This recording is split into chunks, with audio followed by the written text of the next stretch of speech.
हे हाय, आज हम बहुत ही अमेजिंग बुक के बारे में बात करने वाले हैं जिसका नाम है Think and Grow Rich by Napoleon Hill. सच में ये बहुत ही अमेजिंग बुक है। टोटल इसमें 13 लॉज बताए हैं सक्सेस के, लेकिन मैं आपको 4 इंपॉर्टेंट लॉज शेयर करने वाला हूँ। वैसे तो सारे लॉज इंपॉर्टेंट है, लेकिन सबसे इंपॉर्टेंट 4 लॉज मैं आपके साथ शेयर करने वाला हूँ। और ये बुक पब्लिश हुई है 1937 में, यहाँ पर लिखा हुआ है, लेकिन ये आज भी उतने ही रेलेवेंट लॉज है। चाहे 10 साल हो जाए, चाहे 100 साल हो जाए, चाहे 1000 साल हो जाए, ये लॉस कभी नहीं बदलने वाले। और हाँ, जो भी सक्सेसफुल हुआ है, चाहे कितने भी बड़े आप सक्सेसफुल लोगों को देख लो, कोई भी हो, जेफ बेजोस हो, इलॉन मस्क हो, संदीप महेश्वरी हो, डॉक्टर वीरेंद्र हो, कोई भी हो, बिल गेट्स हो, रतन टाटा सर हो, कोई भी हो, और वो इन्हीं लॉज को फॉलो करके हुआ है। इन लॉज को बाईपास करके कोई भी सक्सेसफुल नहीं हो सकता। So please make sure watch this video till the end. So let's get started. So सबसे पहला और इम्पॉर्टेंट लॉ, मैं इसको इम्पॉर्टेंट लॉ इसलिए कह रहा हूँ क्योंकि इसके बेस्ड आगे के 3 लॉज है। अगर आपने इस लॉ को समझ लिया तो आगे के 3 लॉ बहुत ही आसान है, इसके ऊपर ही बेस्ड है। सो सबसे पहला और इम्पॉर्टेंट जो लॉ है वो है बर्निंग डिजायर।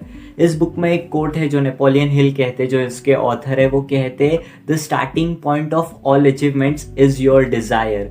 मतलब क्या कि स्टार्टिंग पॉइंट कुछ भी अचीव करने का वो है सबसे पहला डिजायर।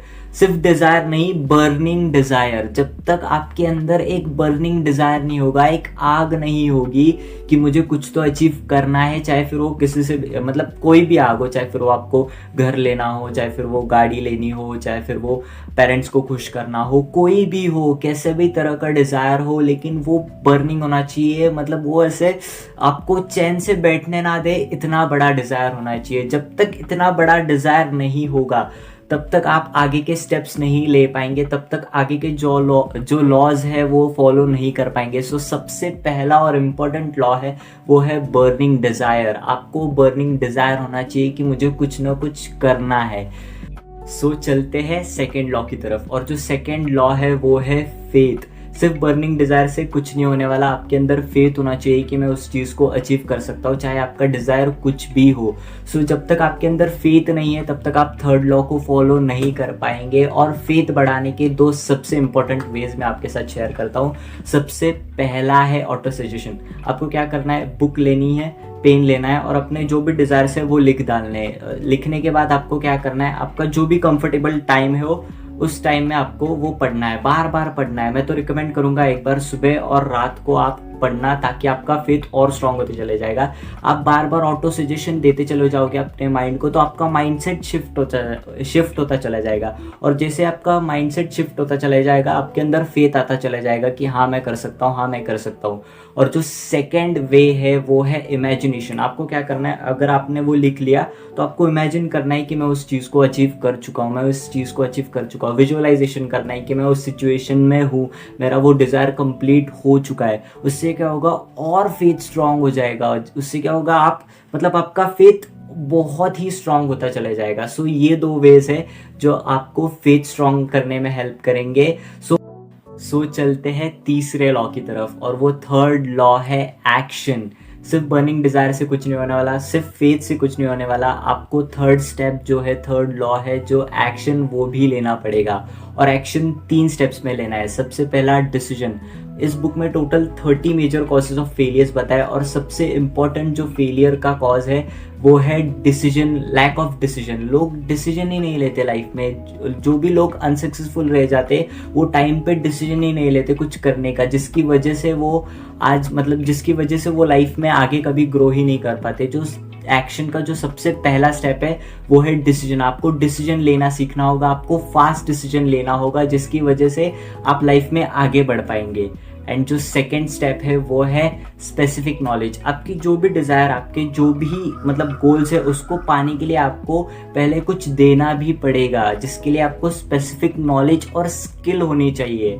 तब भी आप इस मार्केट को कुछ सर्विस या प्रोडक्ट दे पाओगे जिसके बदले में आपके जो भी डिज़ायर्स है वो पूरे होंगे। सो आपको स्पेसिफिक नॉलेज, आपको स्किल भी होनी चाहिए। एंड सिर्फ स्किल होके फ़ायदा नहीं है। जो थर्ड स्टेप है एक्शन का, वो है ऑर्गेनाइज्ड प्लानिंग। आपको उस स्किल और नॉलेज को ऑर्गेनाइज करना आना चाहिए। आपको सिर्फ ऐसा ही नहीं कि बस नॉलेज ले लिया, स्किल ले लिया, बस ऐसे ही हो गया। आपको उसको सही ढंग से ऑर्गेनाइज करना है। जब तक आप उस चीज़ को सही ढंग से ऑर्गेनाइज नहीं करेंगे तब तक आपको रिजल्ट्स नहीं आएंगे। सो चलते हैं फोर्थ लॉ की तरफ, और वो फोर्थ लॉ है परसिस्टेंस। आपके पास बर्निंग डिज़ायर भी है, आपका फेथ भी है, चलो आपने एक्शन भी ले लिया, लेकिन ज़रूरी नहीं है आप फर्स्ट अटेम्प्ट में ही, फर्स्ट एक्शन में ही सक्सेसफुल हो जाएंगे।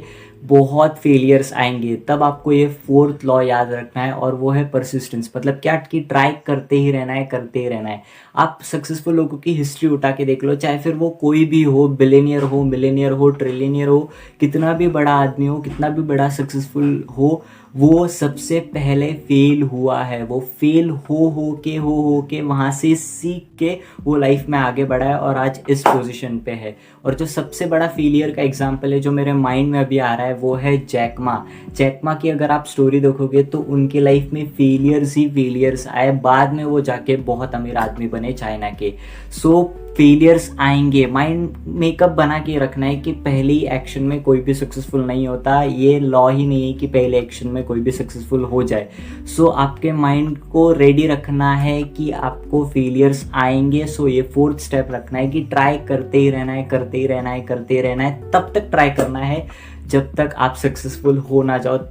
सो ये थे वो 4 इम्पॉर्टेंट लॉज जो मैंने इस बुक से सीखे थे, जिसका नाम है थिंक एंड ग्रो रिच। सच में बहुत ही अमेजिंग बुक है। मैं आपको रिकमेंड करूँगा कि आप वो जाके पढ़िए। And thank you so much to watch this video till the and.